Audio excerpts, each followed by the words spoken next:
Okay, well, welcome everyone. Good morning, good afternoon, good evening, wherever you are in the world. Great to have everyone here. As I say, there are 600 people in the webinar, so that's fantastic. It's a massive turnout. We appreciate your time and joining us here. You'll see there's quite a few of us here. You'll see a new face that you may not recognize from previous. So I'll be introducing a few new people. The last AMA we had was the end of last year. So this is effectively the first one of 2025. So I would say welcome to the new year, but we're already in February. So we've sort of missed the beginning of the year portion. But yeah, it's the first AMA for us. Big year ahead, lots of things happening, so I'm going to dive into it. First of all, most exciting part is I've got three people that I'd like to introduce, three new team members. We've got them on the call. Hopefully they'll all be able to show themselves and introduce themselves. We've got Marcus, who's already got his camera on. So Marcus Xavier, he stays in Vanuatu, which some of you might know from reality TV. That's how I know it. So he's joined us to head up the learning side of things. So all the courseware that we're going to be developing, etc. So Marcus, if you can just unmute yourself and introduce yourself. I'm just going to turn off the slides for a moment. You all set, Anthony? Yeah, go for it, Marcus. Good. Well, good morning. Well, for here it's good morning. Anyway, it's fairly early in the morning. And thanks for that kind introduction also to Anthony. Vanuatu, I'll just quickly say, because I won't burn up time, but Vanuatu, we're this little island in the South Pacific. It's an archipelago of 83 islands, and I live on one of those, so it's kind of like I live in a bit of a tropical paradise on the ocean. It's an old copper plantation, actually, so it's kind of really cool. And so, look, a little bit of background about myself. I've been I went through, it was one of those sort of dot-coms in the late 80s and early 90s, and we sort of ventured into e-commerce in Australia.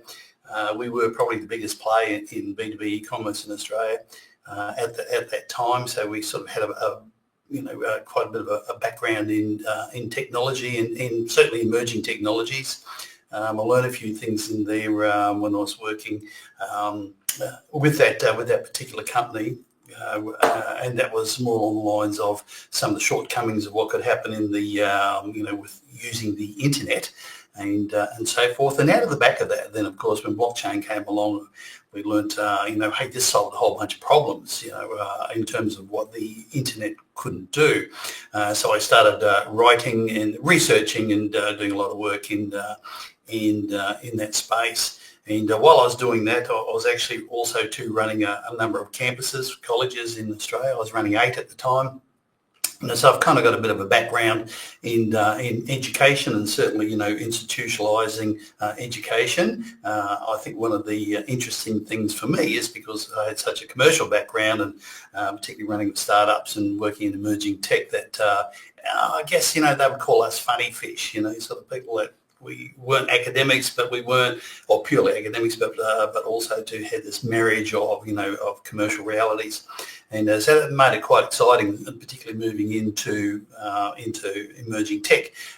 So I started then, when we discovered blockchain. This is probably about when I moved into Vanuatu because I needed clear space, clear time to focus on writing. So I started writing actual qualifications in blockchain. And so some of my qualification was 100% blockchain. They were some of the first accredited qualifications on the planet. So I'm pretty proud about that. And, and I've still got some a couple in there with regulators at the moment, one bachelor's degree and another in applied blockchain, another one in artificial intelligence.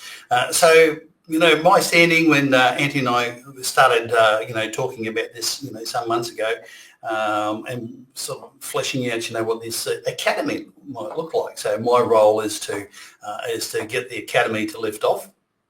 and what does that actually mean? And I think Anthony, pointed out there was, some learnings and teaching about the things that, that Blockdag can actually do. And I guess, what underpins the academy is going to be sort of develop skills and knowledge for people that are actually going to be working on the blockchain, in particular, the Blockdag network.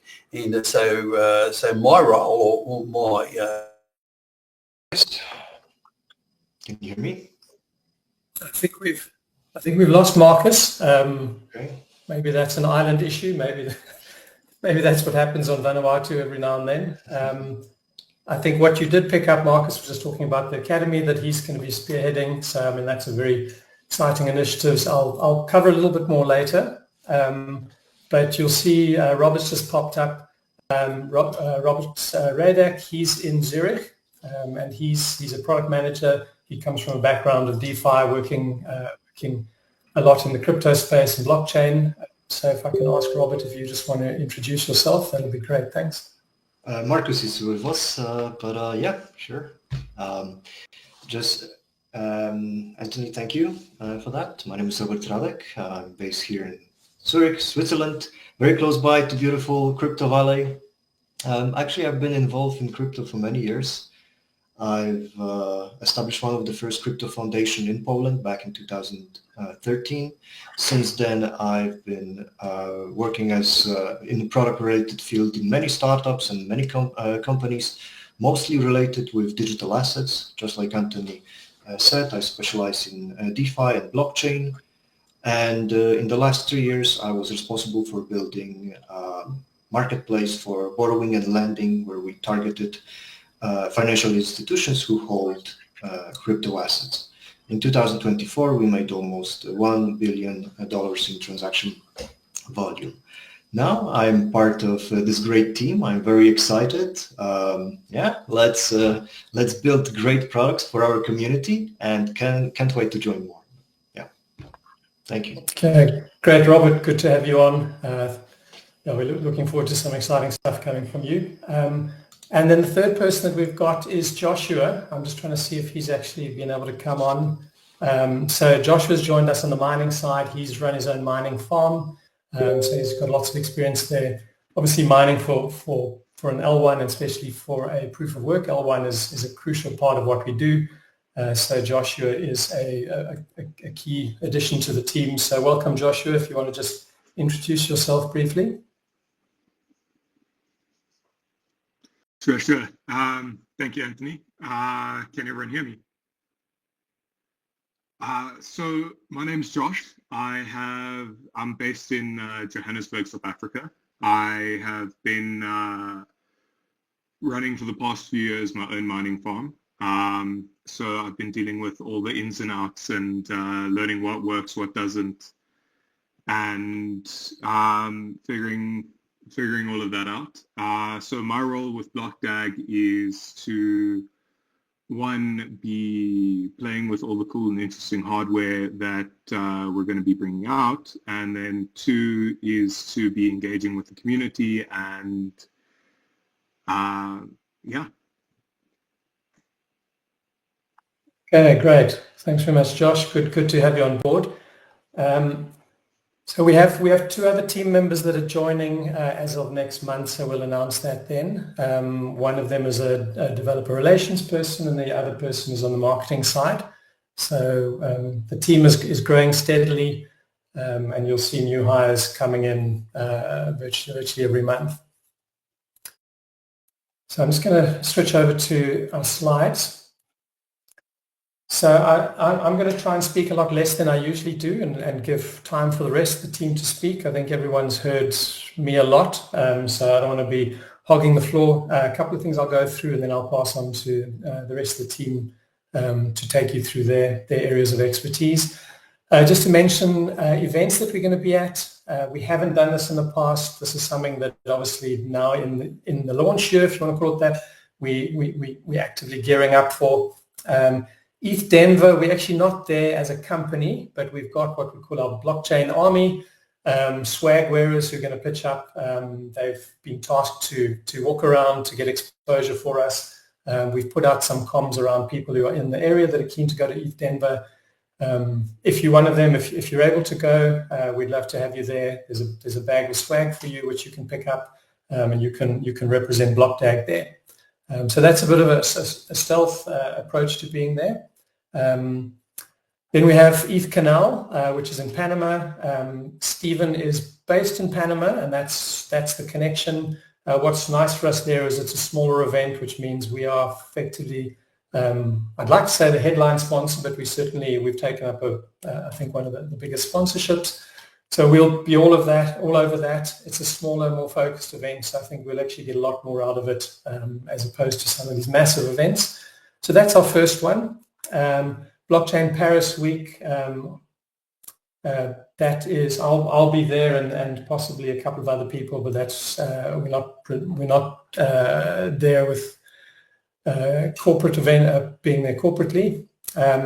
The other two is Token 2049 in Dubai, which we're looking at how we attend that, and then the big one for us is Singapore towards the end of the year. I mean, given that I think it's the end of October, I can safely tell you that we will have launched by then. So for us, that's our coming out party, if you want to call it that. I mean, so we're going to make a big splash there. That's going to be the big one for us. So Token 2049, if you're anywhere near Singapore, we'd love to see you join us. Moving on, so Blockdag Academy, as Marcus said, I mean, he's going to spearhead that. He's got lots of experience. It's not just building tech courses, it's about understanding how you educate, how you put these things together. So he's got the right sort of combination of an educationalist as well as the blockchain and crypto side of things. Just briefly, and there'll be more comms as we start thrashing this out, but we're approaching it from sort of three levels. The first is general crypto information. There is a lot out there, but this we'll curate, we'll make sure it's good. It covers general, keeping yourself safe, using wallets, trading, those sort of things. So it's more general purpose. The second level will be more around Blockdag. So some of you might have seen the presentation that Maurice gave last year, which was about the mechanics of a DAG and the Blockdag and how it works. So it'll be those sorts of things. It's more about us and how our chain works, what's different about it, etc. But it's not dev specific. And then the third one is I mean, the more typical one is how do you develop on or with Blockdag? So that gets closer to the developers and the builders. I think what's important is we're not just trying to teach about technology. This is about creating sustainable and thriving businesses. It doesn't help that we give a grant to a company. They have fantastic tech. We give them some money. They build it. They launch it. But eventually, 3 months later, we found that they've gone under because they couldn't run the business that they created. So a lot of this is more around sustainability as well. So that'll start coming through in what we put together for that. Just touching on tokenomics and bonuses. This is probably going to come through when we get to the Q&As. It always does, and it always will. And there have been a lot of people reaching out through many channels. So it's not that we don't hear you. We hear everyone. I'm on all the channels. I've got people even trying to get hold of me personally, which I prefer not to obviously take. So if you do reach out personally, I will ignore you. So rather use the correct channels. But yeah, so I think there's two things to discuss. The first is a general feeling from early investors that they bought into the project, they committed to us, they trusted us. Obviously, they bought in when the price was low, but they did it at a point where there was very little tangible value in the project. It was a lot of things that we were going to do, but there wasn't much to sort of hang your hat on. So they took, I would say, quite a risk on us. We do appreciate that because obviously we needed guys to buy into us early, otherwise we wouldn't be where we are now. What has happened, and I recognize it, and I'll say as much as that with the bonuses that we've been given, it obviously it means that some of the early investors actually didn't get such a good deal because of the bonuses that have been coming through. So I think the point I'm making now is we recognize it. We need to, and we are looking at what we can do to make it right with everyone. It is slightly complicated in terms of tokenomics and all the rest. I think just to mention that there is, some people are saying, why are we giving bonuses? Obviously, it's important that we do achieve our funding goals. We're not targeting the 600 million anymore, but we still have goals that we'd like to meet. So we are using bonuses. It's arguable that maybe we've overused them, but we've used them where we felt we needed to. So I think what I'm saying now is really we will look at something, some way of making good with early investors who trusted us when they first joined. The second one is just reviewing the tokenomics. Now, especially looking at the X1 miner, the tap miner specifically, because there's a lot of people earning a lot of tokens through that. And just generally bonuses in overall. It was never envisaged. There wasn't sort of a category for bonuses. So these are things we've sort of started, we've been distributing, but we haven't had a specific category in terms of where they fit, what the vesting period is, etc. So we're looking at what we do there. They certainly will vest. They won't be available immediately. That would be crazy and damaging to the chain. And ultimately, we need to do what's right for everyone. So not just the person earning the bonus, but everyone else who's bought into the project. So we need to make sure that there's adequate vesting to slow off or to ensure that people hold on to tokens. So we're looking at some sort of extended vesting period for all of those types of tokens that weren't bought but were given or earned or tapped or any of those sort of scenarios. And I hope to make an announcement in the next 2 weeks. This has sort of been going on for a while, so if you wanted to commit to that, so in the next 2 weeks we'll announce something covering both of those areas. That might be in the form of an AMA or just some other announcement. On the mining side, again, this is another big topic that comes up. I'm going to leave it to Jeremy to go into some of the details of what we're doing, but I just wanted to mention it seems like nothing's happening there, and it's been a long process. It hasn't been easy. Being totally open with you, we underestimated the challenges of doing this, working with Chinese manufacturers on different languages, and just very difficult to get buy-in. We had guys who we thought we were working with, and those turned out to be the wrong avenues. We've now found two very good manufacturers that we're working with. The actual manufacturers as opposed to suppliers. They are two of the largest in the world. Unofficially, I'll mention one of them is Bitmain, but we have two options and we're exploring both of them to make sure we pick the right one. Obviously, Bitmain being who they are, that's an absolute win if we can get them, but we're having pretty good conversations with them and another partner. But yeah, I just want to I think what's important here is picking the right partner. So we could have probably rushed things through and gone with a previous supplier, but it would have been the wrong choice. So we now know that between the two of them, we're on the right track, and Jeremy will take you through sort of the actual next steps in that regard. That's all on my plate. Obviously, I'll be here at the end for the Q&A, so I'll handle some of the specific questions. But if I can hand over to Stephen to discuss the ecosystem side and the development he's doing there. Hey, everyone. Hope everyone's having a great day. It seems like we're at 822 people now.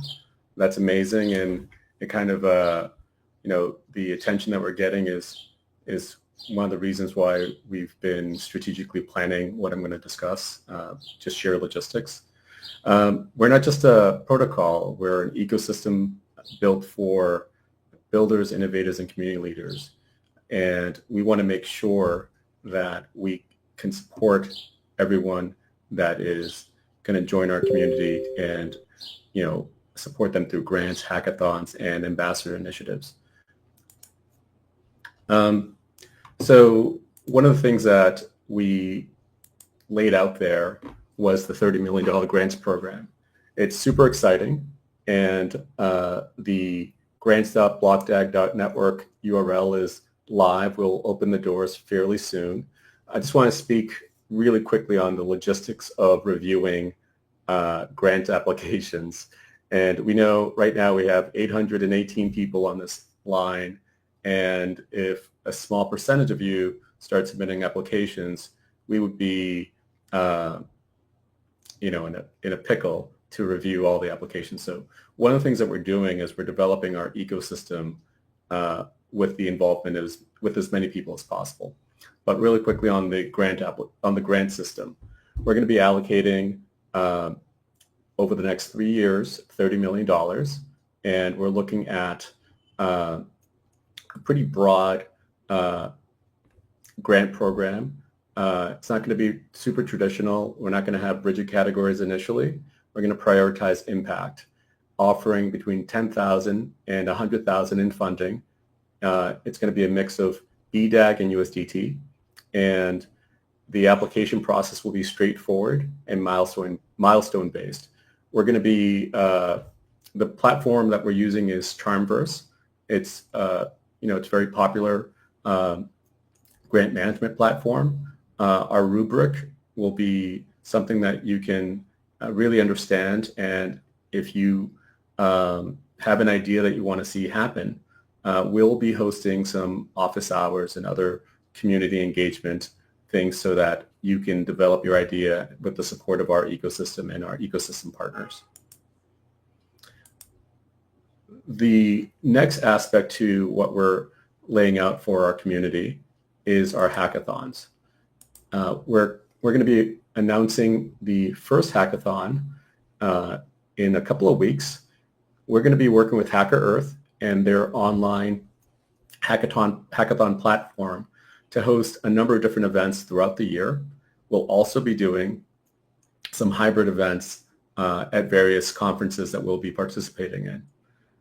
This is a really great opportunity to for smaller things that may not need a grant, but give you an opportunity to get involved with our ecosystem, pair with different builders throughout the world, and work with our community partners that will be there to support and mentor and guide you as you dive into our platform. I expect that, working with some of the learning department that we're launching and the content that will go along with that, that will be something that will allow early builders to get really engaged with our community and really build momentum into building the future.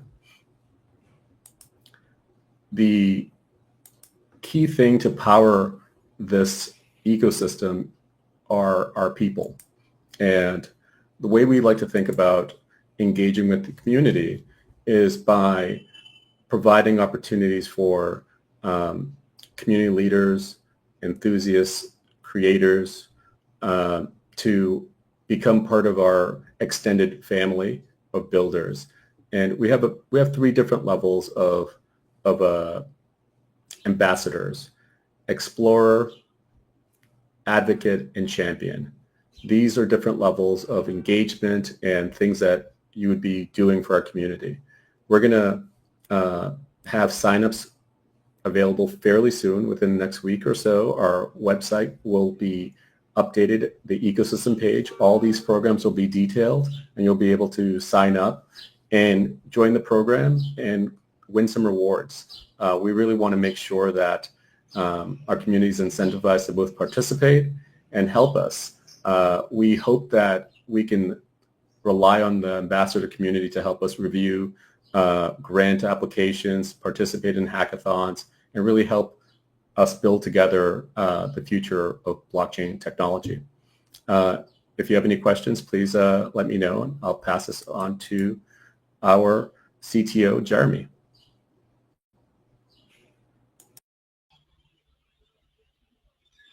Great, thank you very much, Stephen. Hi, everyone. I'm thrilled to be back again for my second AMA with you guys. Today, we are announcing our next beta test release, so I'm going to be spending some time talking about that. The Blockdag ecosystem is bringing us closer to, highly performant decentralized network for new DeFi, and obviously we're all very excited about that. Over the past months, our team has been working tirelessly, improving the infrastructure, refining the core functionality, and ensuring the highest levels of security and efficiency on our network. The beta testnet is a culmination of rigorous testing, strategic enhancements, and valuable community feedback. Today, we'll be taking you through a number of different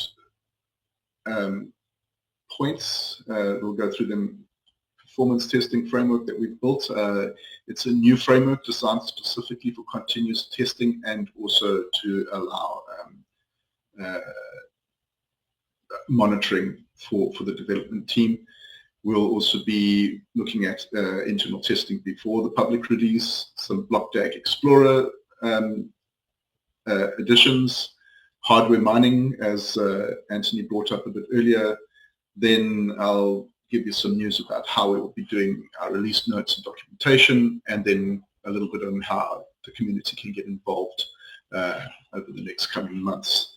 Okay, so to start with, we will talk about the performance testing. It's one of the most critical aspects of our beta testnet. It's what's going to allow us to do stress testing, identify areas of improvement, including stability, scalability, and we will do a lot of this before we even do the full deployments when we do the launch for the testnet. We've also implemented automatic load testing to simulate real-world network conditions, which help us push the blockchain to its limits. This will help us identify bottlenecks in the code, latency issues, potential failure points before we come to real-world problems.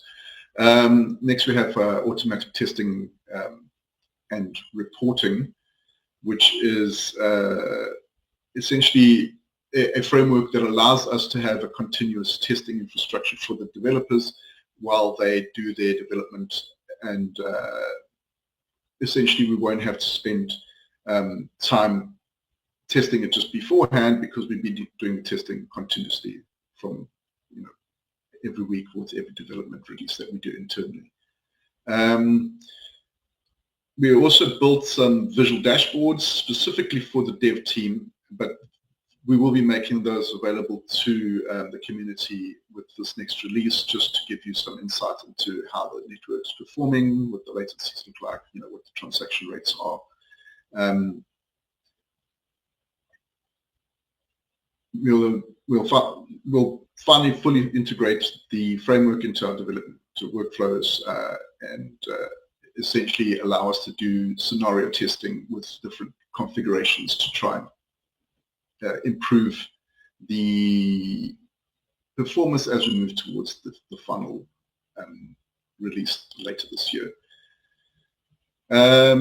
Pre-beta launch testing, I suppose we can talk about how we're going to do that. Before we roll out the public testnet, we're making sure that we battle test the network, make it ready for real-world usage. This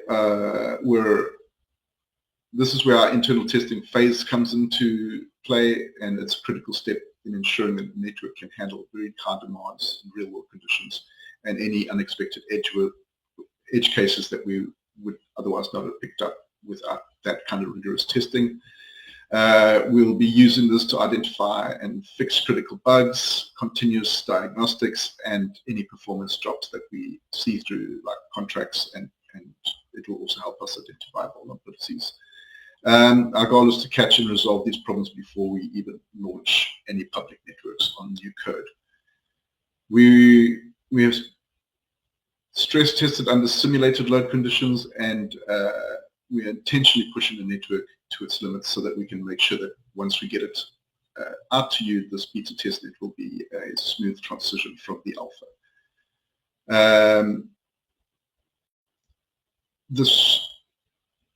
Why does this matter to us?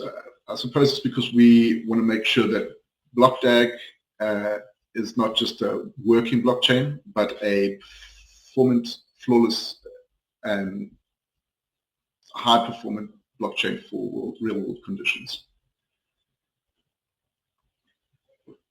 Okay, let's take a look at the enhancements that we're looking at.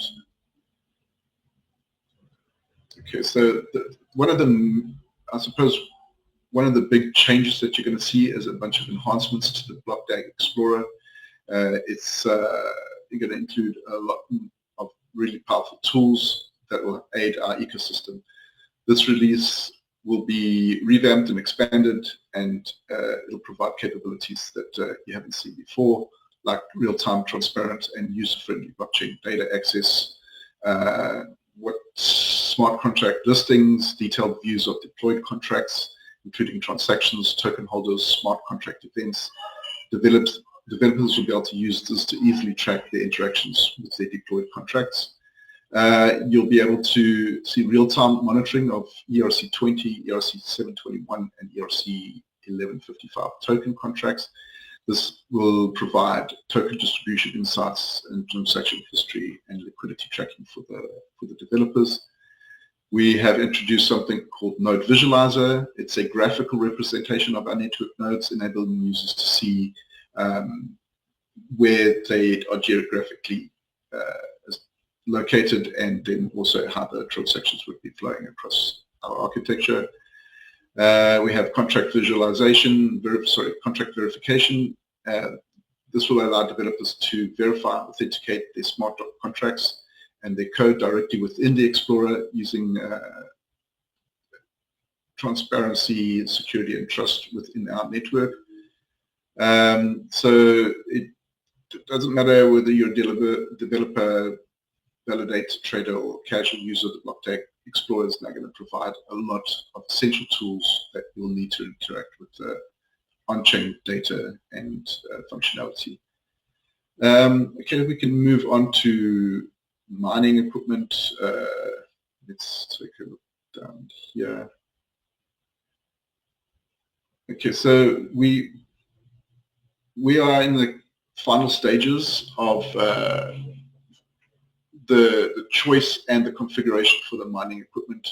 And what we want to try to do in the next couple of weeks, maybe within the next month, is select a group of beta testers, which will be maybe around 30 people that we identify based on the fact that they're already running a software mining node and have the experience. So we'll be looking for a bunch of people from the community, and I think even maybe up to 100 I see on the slide, which is different to what I was thinking earlier, but essentially up to 100 different people will be selected to beta test the mining equipment. The current node operators, obviously, that are running the software mining will be asked to apply, and then we'll select the people from that group. The goal is to, not just distribute a bunch of miners early. It's to allow beta testers to find any gaps that we might have in the configuration methodologies and or in the hardware configuration, so that when we do deliver the final product, it's a smooth and easy process. So I suppose this is just the beginning. We will be using the feedback we get from the community to then scale up manufacture, getting ready for delivery with our partners. Okay, we'll move on to maybe release documents. I think we might have overlapped each other here. Let me just go back. Okay, so up to now, we've run most documentation through the main website, so we're going to be changing that as we move forward with the beta release. So I know it's really important for the developers and the community to have extensive documentation. So included in this documentation will be documentation on how to interact with our beta testnet, step-by-step guides on how to connect, send transactions and query data. We'll deploy verifying contract, documents on how to verify and deploy your contracts, documents on how Explorer IDE features work, and best practices for security and development guidelines for the community. These documents will be put onto a new Gitbook portal, which we'll be launching with the beta testnet, and we will be looking for feedback. If there's anything missing, you guys can let us know, and we will endeavor to include additional documentation when it's asked for. The important thing for the community is how can you get involved and help us, become better. So what we'd like to do is give you the opportunity to shape the future of Blockdag. So we're encouraging active participation from the developers, from the community, and essentially you might be wondering how you can do that. The best way is to deploy and test contracts, do as many transactions as you can, use the Blockdag Explorer as much as you can. If you find any bugs or security vulnerabilities, we will be launching an official bug bounty program, which Yusuf will tell you a little bit more about. But essentially, we're looking for feedback from everyone in the community so that you can help us improve before we do the final launch. Our development team will be actively monitoring the community and addressing any concerns so that we can keep improving.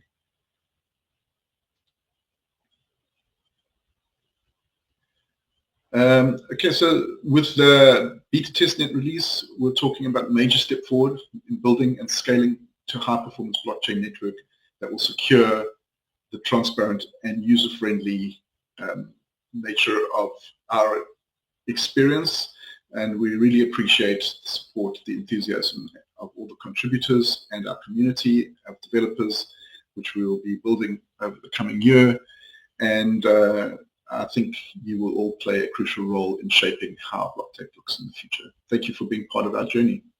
I'll now hand it over to Yusuf to tell you more about security. Sorry, I'm just going to jump in here. Sorry, Yusuf. Thanks very much, Jeremy. Just to mention, from a timing perspective, the beta testnet, we said we'd have that out in Q1. So that is still the case. It'll be during the course of next month. We hope to, in the next week or two, announce an actual date for that. So look out for that. And then just to mention, we will also be announcing some incentives that we'll put in place, incentivizing people to run nodes, to be active, to use the dApps, etc. So we'll get all that info out to you. But yeah, pretty exciting getting that next beta testnet out. Okay, thanks, Yusuf. If I can hand back to you. Okay. Thank you, Anthony. Thank you, Jeremy. Hello, everyone. So today we will dive into how security and resilience are fundamental in Blockdag future growth. For Blockdag, security is not an afterthought. It's integrated in our DNA and our architecture from the beginning. And this is a proactive approach to ensure that we stay ahead of a threat, not just, react after the threat happened. And most of experts that's working in Blockdag are ex-blockchain. They have like history in the blockchain. So those who filter learn from history are forced to repeat the past. So in Blockdag, we try to learn from other people history, to learn from other blockchain mistakes in order to not make them again. So here in Blockdag, we innovation help us grow, but security make decentralized network work for everyone and everywhere. At Blockdag, we are not building just technology, we are building trust, a trust that ensures user, developer, and business can rely on a system that is resilient, secure, and ready for the future. As I mentioned, security is our best and Marco in the future with the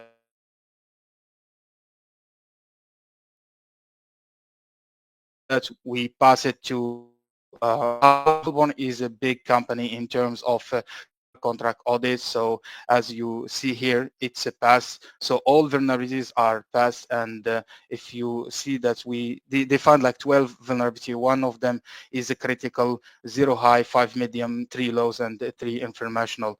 And we take this output and we send it to Certic. Certic is another leader in the world of blockchain security. So now we challenge in Certic what Halborn find, and we have like if you check the Halborn website or Halborn Twitter account, LinkedIn account, you will find the full report there. So I just take like a small portion of that and share it with you guys. So the output of Halborn, we will take it and give it to Certic. So Certic will give us a, will send us, the report next week, max. So, and it will be more challenging for them to find the vulnerabilities in the smart contract. As I mentioned before, we have like internal audit. After that, we have 2 third party. We have the first one, which is Halborn, the second one, which is Certic. We will do the full audit, security audit for every component, because every component matter for us. We don't leave and we don't negotiate a blind spot in our network. So we will start from protocol, consensus mechanism, security, network security, smart contract, also cryptography security. We will prove that these cryptography algorithm are quantum resistance. Now with the quantum computing news, and also we will try to also challenge the DeFi, the smart contract that are developed from our end in terms of security, governance, cross-chain security. So we will check every details in our network in order to publish that to everyone. And also security, as I mentioned, it's one of the biggest issue in the history of Web3. So that's why we have another layer of security, which is a bug bounty program. So bug bounty program, now we are in process speaking and challenging some companies well known in the bug bounty program, such as HackerOne. We will move to other Web3 bug bounties companies like Immunify, Sherlock's, and others. Bug bounty, we will give opportunity to ethical hacker to find vulnerabilities, to challenge them. I mean, it's it's the 4th layer of security we add here. And also we will start as a private program in a bug bounty program, and after that we will move it to public program. Thank you guys. If you have any question, I'm here to help. Yeah. Thank you. Thanks, Anthony. Yeah, thanks very much, Yusuf. Just to mention one of the slides there, well, the slide on the full audit, I think I put a date in there which I still needed to verify with Yusuf, but given the list of everything that needs to be verified, it's probably, let me just go to that slide. I think I was, this target completion of July for the full audit, that's probably a bit hopeful, just given the scale of it. Just to mention that, otherwise everyone's going to say, well, what happened to July 2025? There's a lot to be covered. We started the planning with the security guys, and they're starting to look at architecture and everything else. So that's quite a long process to go through all of that. And there's certain areas that we can't start because we're still doing some quite heavy development within the core of the blockchain. So obviously you can't be starting to do security analysis on things which are still changing, because then it's a moving target. So there needs to be a level of maturity with what we finished, which will come soon, and then they can start that. Yes, I just wanted to mention that July is probably a bit premature from a date perspective. I think that covers everything. In which case, I'm going to open up for questions from the floor, unless anyone else on the team has any last minute, any other comments to make or any other discussion points there on their side.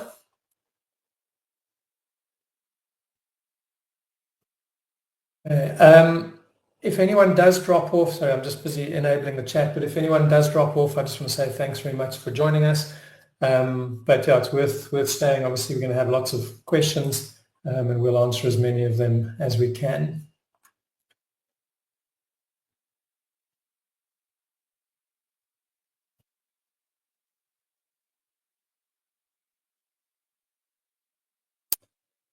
Okay, I'm just going to pick some, and then the rest of the team, please also pick as well and handle, so it's not just on my side.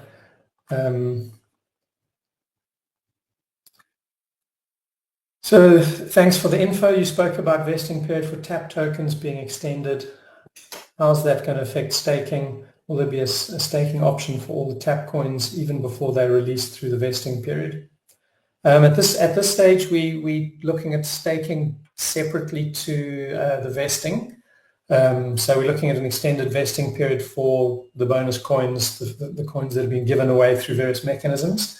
They won't be, in a traditional sense, they won't be earning staking rewards. Now, bear in mind, we're a proof of work chain, so the staking is not for the integrity of the network, but it's something that we are going to be including, giving people incentives to lock up their tokens, which is of benefit to the network, and that's purely from a reducing, people showing commitment and not selling their tokens. It has no bearing on the actual consensus mechanism.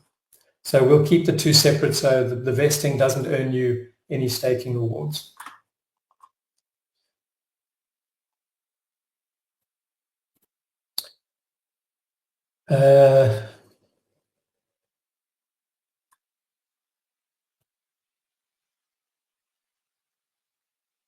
Well, guys, if the rest of the team also want to go through the questions. There's a question, is the go live date July 2025? We will announce the go live date in the next month roughly. Obviously, the important thing, there's two important things. It's technical readiness. So we've got an audit to do, we've got a chain to build and complete. We've got DeFi components to finish off and a bunch of other things. So that needs to be in place. And then also the market needs to be ready. We have obviously middle of the year, Europe goes on holiday for a couple of months, so we're aware of that. So we need to sort of work through all of these. So you can start to guess where that takes us, but we'll announce that in the next 4 to 6 weeks. Listing update. So you should all be aware, if you're not, one of the rules around listing and engaging with any of the exchanges that you cannot pre-announce any listings. So we aren't, even if we had signed up with a bunch of exchanges, we wouldn't be able to make that public, and that's just the rules that they go by. So we have a number of exchanges that we have approval from, and then we've got other exchanges that we're working with to get there. There is quite a bit of work around it. We have time still, but things are moving well there. I think just to mention, our stated goal is to list on 10 exchanges. Whether we get to 8, whether we get to 12, we'll see how that unfolds over the next month. As I said, we're on 4 already, so I think we're heading, we're doing the right thing for now, and everything's going in the right direction in terms of those exchanges.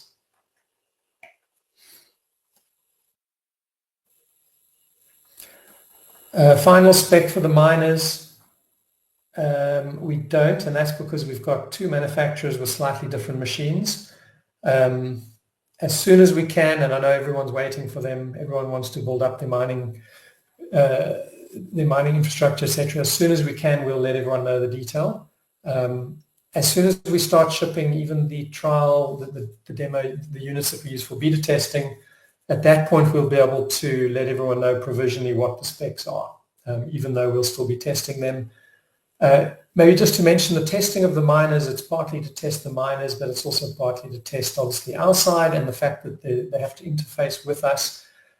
And we've also gone the route that they're using an open communication standard, which allows them to talk to existing mining pools. It allows people to set up quite easily small mining pools of their own, and also allows people to mine solo as well. So there's quite a bit that we have to test. So that's the intention of that period when we have beta testers.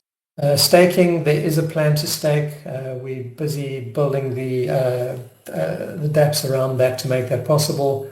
We'll launch that before, probably a month before we go live. So there will be the possibility to earn some staking rewards even before we go live. But as soon as we've got more detail, then we'll let you know. And those will be the typical sort of probably 3 months, 6 months, 1 year, possibly a 2-year staking bucket as well. And I can't give you APYs yet. We need to still work through some modeling on that before we give the APYs out on that. There's some questions which are sort of support related about password resets, etc. Just to mention, so in the past we've channeled support through our email, so people would be encouraged to send their issues through to support@blockdag.net. We mentioned previously we were signing up, or we were getting set up on Freshdesk. That's up and running now, so we're going to be and actually, if you go to the website now, if you find the support page, you can start logging your support issues directly through a portal. The nice thing is you get an immediate response saying that your support issue has been received. You can also see the status of it as it changes. So we're getting a lot more professional around how we manage support. We'll also then be depreciating the support email, because we want you to do a little bit of work when you enter the support item, so that we know whether it is technical, a buying issue, or a wallet issue, whether it has something to do with, for instance, testnet. So anyway, there are a few different categories which you'd need to choose as you log them, which makes it easier for us to obviously prioritize and manage the support that comes in. I think I can make a comment about the X10. We're in active development at the moment. Final shipping dates, I suppose, are still in flux, but we are currently working on integrating the X10 into the backend so that it will be managed through the X1 app. But released or final shipping dates haven't been, we can't confirm that at this point. Thanks, Jeremy. There's a comment here that Eric Trump has stated he would like to see US-based cryptos become capital gains tax-free. Obviously, with the changes in Trump coming in, there's a relaxation towards crypto, so things are a lot more favorable from a US perspective. We have looked at that to determine, is it worth changing where we're based, or changing our plans in terms of, for instance, where our foundation is set up, etc. Right now, the advice from our lawyers is not to go that route, as in it's not clear enough yet. I mean, there's obviously good indications. It seems like there might be opportunities, but it's to make a big change like that with the information we've got, it's just a bit too premature. So for now, we're obviously monitoring it, and we're making sure that we keep abreast of the regulatory side of things in terms of MiCA and US and any other regulations. But right now, we're not making any changes and getting closer to the US necessarily. There's a question on burning tokens. So our current fee structure is, we've gone with a split fee structure where 50% goes to the miner. In a lot of the other proof of works, 100% goes to the miners. So in our case, 50% goes to the miners, 25% goes to Blockdag, the chain, and 25% goes to the builder that brings the business to the network effectively. So there's incentive there. We pass back to the builders when they bring projects to us. The 25% fee that goes to Blockdag, that's the opportunity is to burn that. We haven't made a decision on that yet, but those are the fees which potentially could be burned to obviously counter any inflation that mining causes. There was a question. There was a quick question on brand ambassadors. When will we be able to apply? The website is being updated now. We have the content that's ready to go live. So within the next week or so, you should be able to apply to be an ambassador within the Blockdag ecosystem. I think I might just address this as well. They were asking about the 100 miners that will be selected. The question was, would they be decentralized all over the world? The answer is yes, we'll be selecting the miner beta testers to be as distributed as possible so that we can get the most realistic representation of the final blockchain as far as, for instance, block propagation times and delays. So yeah, there'll be 100 and they'll be spread around the world. Yeah, I think maybe just to add to that, in terms of our testing, the testing we do, we use AWS and we spin up instances in different geographic regions. So I mean it's reasonably reflective of a distributed network. But obviously, nothing beats having 100 or 200 or 300 nodes out there spread around the world on different networks with different levels of latency and different problems. So that's why we want to encourage the next testnet that we have a lot more nodes running. Last testnet, I believe there were about Jeremy, did you mention there were about 200 nodes that were running, or that are running currently on the current testnet? I think we went over 300 at the moment. So okay. I don't know the exact number, but the devs were saying something like over 300. And that just brings me to a couple of people asked the question like how many developers are working on the Blockdag project. It's actually quite a lot because there's a lot of different things going on. If you count what's happening around the mining equipment, what's happening around Block Explorer, what's happening around the X10, the X1, there's literally probably 50 to 100 people at any one time, but I'd say on average somewhere around 50 people working on the project simultaneously on different things. Yeah, I think that the thing that complicates it is there's a diverse set of skills there. I mean, we've got the X10 where we actually prototyping hardware. We've got the miners where, okay, we're not prototyping hardware, but there's a lot of hardware involvement. Then you've got different tech, whether you're building a blockchain versus whether you're building an Explorer. So you've got different, you've got Go versus JavaScript, you're running on Node or you're running on RPCs. So lots of different tech, which requires quite a diverse team with different skills. Again, lots of questions on the launch date. I think I've covered that. We'll announce that in the next 4 to 6 weeks, sooner rather than later, hopefully. There's a question, will coins be sent to wallets all in one or phased? So currently there's the vesting is for the pre-sale, the vesting is set at 40% upfront. So when we go live, you would receive 40%. And then there's 20%, 20%, 20% for the months thereafter. So that's the current vesting for the pre-sale. Obviously now I mentioned that we're looking at what sort of vesting schedule we'll use for all the bonuses and for any of the other giveaways that we've done through the project as well. Questions on delivery date on the rest of the miners. So I think, we have to, the 100 miners, that's part of the roadmap of getting these out and making sure that we don't do anything that bites us later.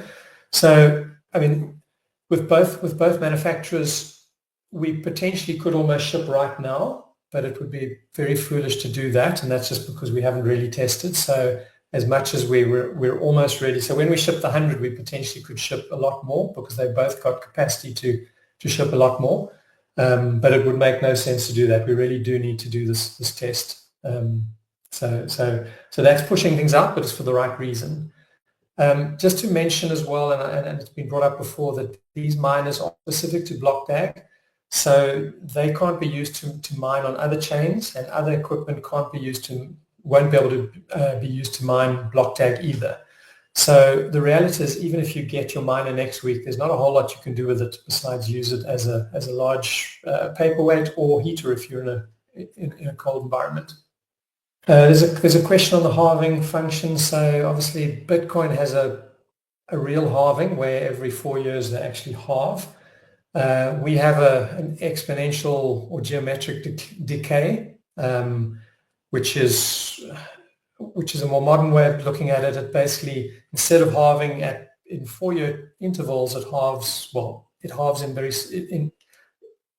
the reduction is far less, but it happens every month. And the benefit of that is there's no shock to the system. If you think of Bitcoin, everyone knows the halving's coming. All the miners know that when the halving happens, their whole economic outlook might change. A lot of them go from being profitable to being hopelessly unprofitable. So we want to avoid that. So it's a continuous reduction in mining rewards as opposed to a traditional halving. The actual distribution curves, etc., are in the white or light paper, or both of them. When is the listing scheduled for the 10 brokers, and what's the status of that? As I mentioned, it's in progress in terms of getting on board with them. Obviously, we've made a real big splash out there, so what we are finding is exchanges are coming to us, and that's why we didn't rush to go out there and start sort of actively searching for exchanges. We know that we've become quite a desirable project that exchanges want to list. We will bring a lot of traffic. We've got a lot of eyes on us, so there are a lot of exchanges that are very keen to list us, put it that way. So that certainly makes it a lot easier. There's a lot of work around listing, especially for an L1. If you're an L2, it's pretty simple. It's a commercial, most of the effort is commercial contracts, but for an L1, there's quite a bit of infrastructure that we need to have in place that gives the exchange the comfort that when they connect to us and when they support us, that they're going to be able to work with us and that nothing's going to go down, etc. So there's a fair bit of work we have to do as prep leading up to that as well. There are mentions on KYC, and there was also another question on the compromise of wallets. So unfortunately, because Blockdag is such a big brand and there's so many eyes on us, there's obviously a lot of fraudsters and scammers out there who are actively trolling all our channels, all our social media, and looking for people who need help. We constantly putting out messages saying, please don't respond to anyone who direct messages you. A lot of the direct messages are people pretending to be admins and offering to help people.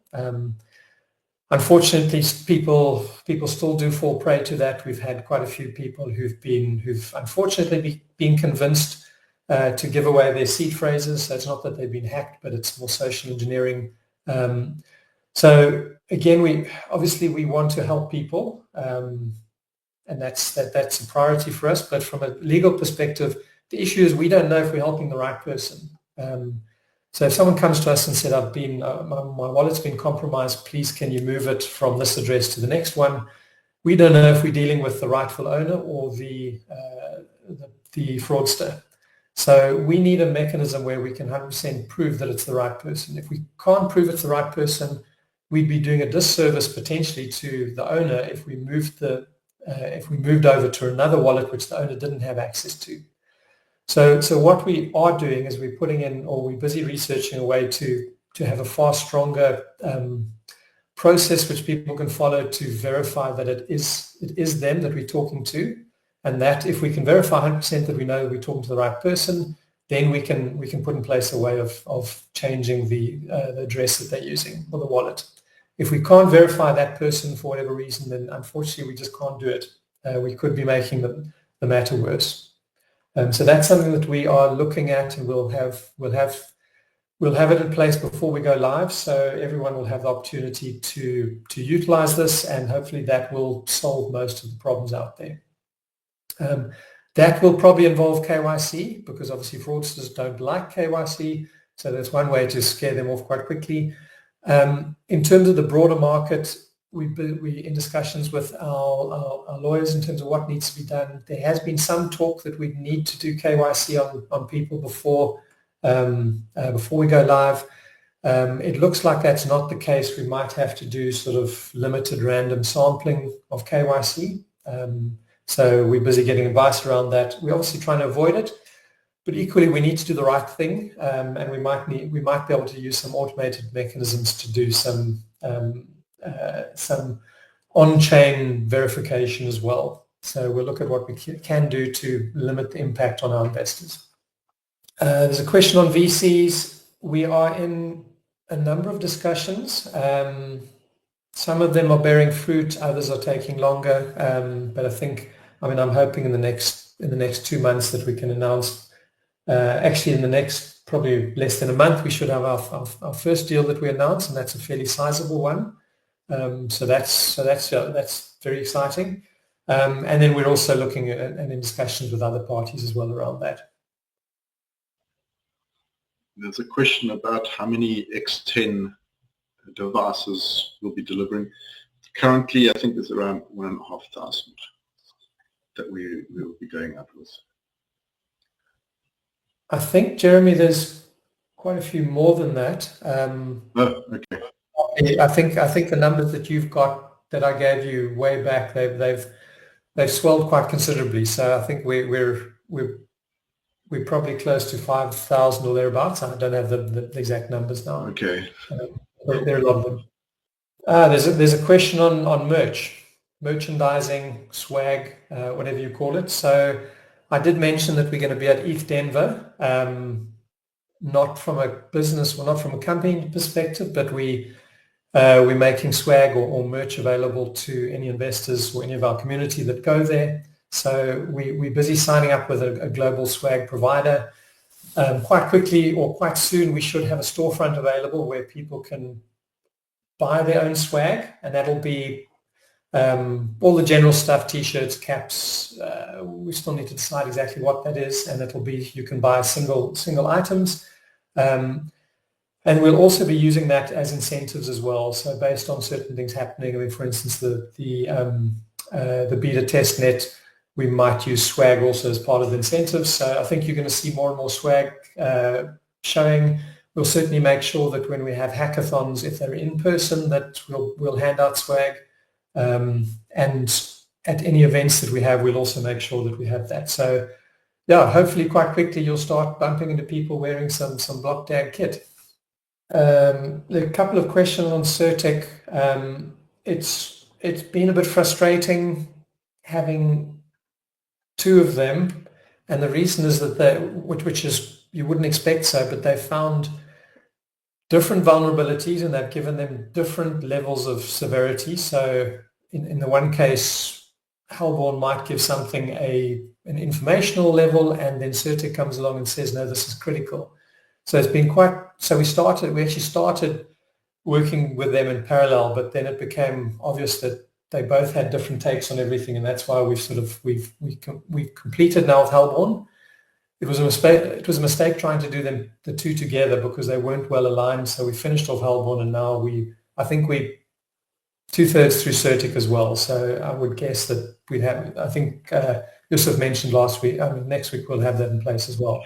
Yeah, I mean, I will add something, Anthony. So having audit is from two different companies is good because it's pen test diversity, is audit, security audit diversity.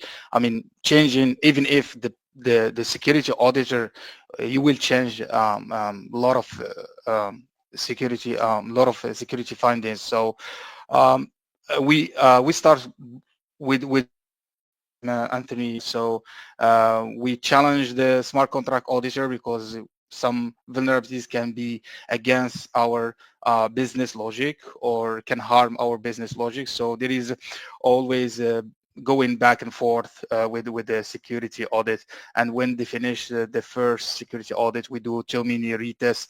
If you give a look of security reports shared by Hellborn, you will find that we start from V1 until V6. That means we have 6 versions of the smart contract, and it will with a certain maybe to V8 or V10,